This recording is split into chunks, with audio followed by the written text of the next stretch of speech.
It didn't start with a fight or an argument. It just started slowly with one unanswered message, and then a brushed off excuse, and then another unanswered message, and then another and another. And then the silence grew so loud that it was all I could hear. And from that, you start questioning everything, your memory, your worth, your sense of reality. You think, am I going crazy? Am I imagining all of this? Am I just paranoid? Because the story that everyone else is living in doesn't really match the one that is tearing me apart right now. That's my thought at that moment. And it was pretty confusing and extremely chaotic. It's those kinds of things that make you feel unbalanced, and coming from people that you thought you knew, that you thought you could trust, it was the worst. Because anyone that goes through that with anyone else, it's not the best of moments. But coming from your own people that you thought had your back, like, it feels like the ground has fallen, and you're falling forever, and you don't know where it's gonna end, where you land. That's what it felt like. And trying to make sense of it, trying to talk to the people, especially one person in specifically, it felt like I was living in a David Lynch movie. Nothing made sense. Didn't understand where this was coming from. The person was gaslighting me, saying I was imagining things, so it only made me feel crazier and crazier by the second. And the people around us, most of them didn't know what was going on, and they would ask me, and I would tell them, I don't know either. You go ask that other person to see if they're gonna tell you something that makes sense, because to me doesn't make any sense. And when I tried to push it, it was worse. The person became someone that I would never ever have as a friend in my life. If I knew that the person was like that, I would never be friends with that person. So they just showed me their real self, and it was really hurtful and disappointing. That's one of the words that they would use with me, that everything that I would do would be so disappointing for them. And I didn't understand why they kept hanging out with me if I was so disappointing. So after many years without seeing that person and without talking to them, and the other person also, I can see all those things now. Before, it was never a friendship. It was always manipulative. It was always cruel, and they were just using me all the time. It was never about the friendship. It was all a lie. And especially because those people had been in my life for more than 10 years, it was especially so crushing to go through that and have no real type of explanation about it all. No one has ever reached out to me for years after that.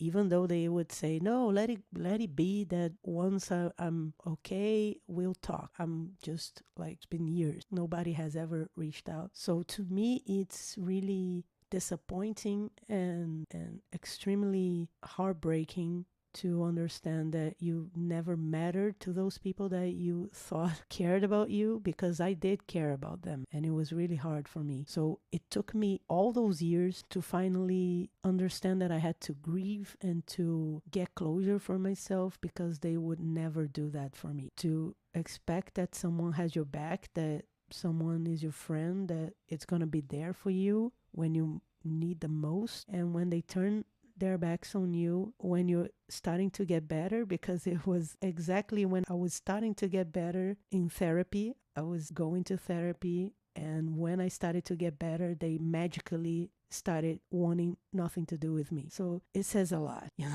It says a lot. But it's really hard to understand this, especially when you're so into those relationships and you really think that they love you as much as you do. And to realize that they never did, that it was all like a transaction of some kind, it's really heartbreaking. So it took me many years to finally accept that. I still do not accept it 100%, because I still have some type of, I don't know why, but some type of love for those people.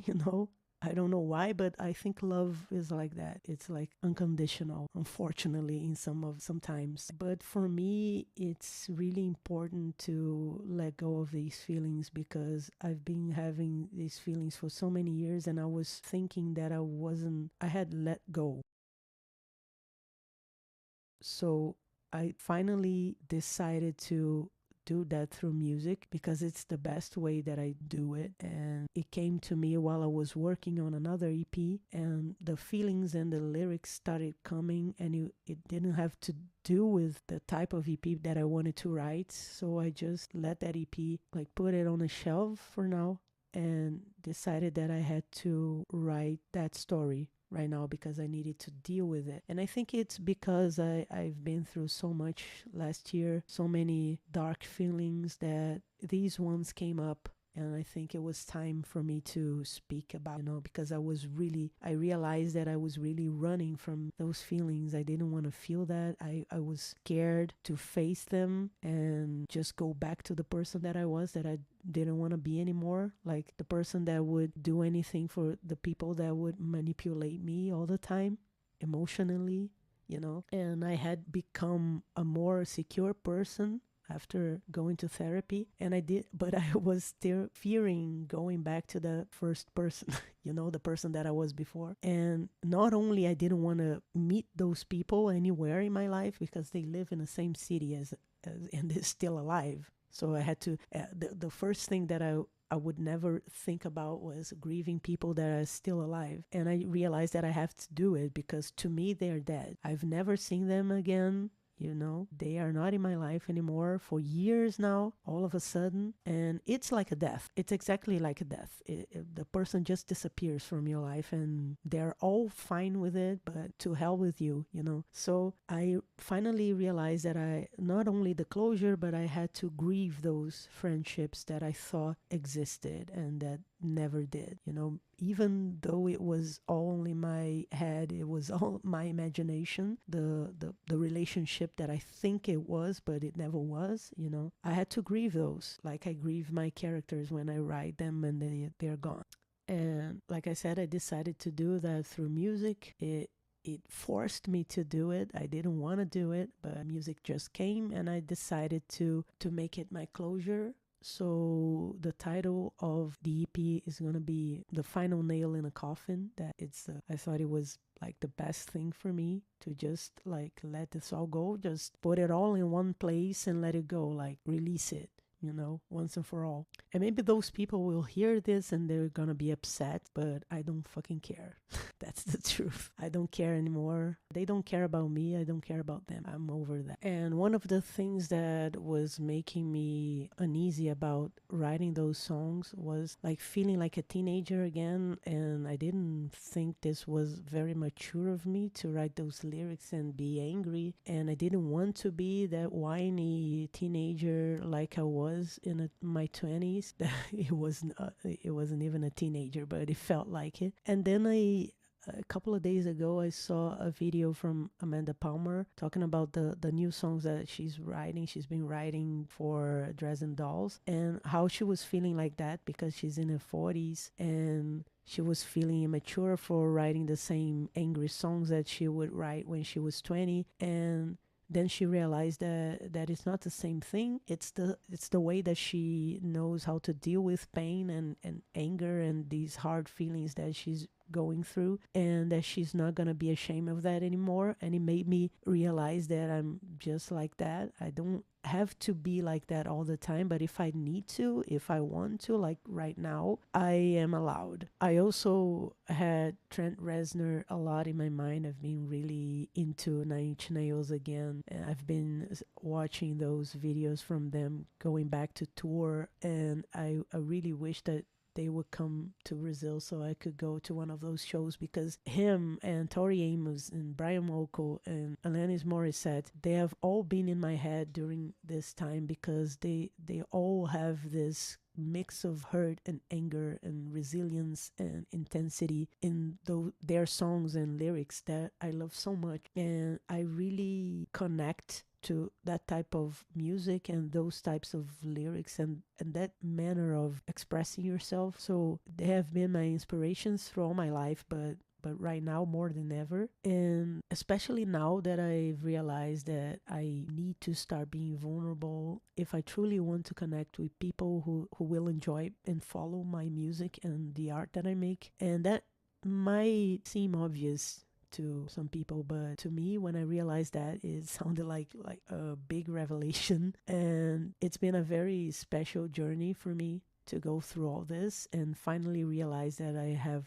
to do this. So after deciding on the theme of the EP and the title of the album, I, like 2 months after I came up with the idea of the stages of grief, out of nowhere again. I don't think it's out of nowhere. I think my subconscious is asking me to deal with this. And at first I knew that there were 5 stages of grief, but I had 6 songs and I didn't want to get rid of one of them. So I decided to look further, and I found one page that talked about 7 stages of grief, and I was totally fine with that, to write another song and close it on 7. It was really good because 7 is also a lucky number for like most cultures that I know, and I think it was a good omen to have 7, the number 7, to close this chapter in my life. You know, the chapters have been closing in my life lately, and I like closure, even though they're sad. I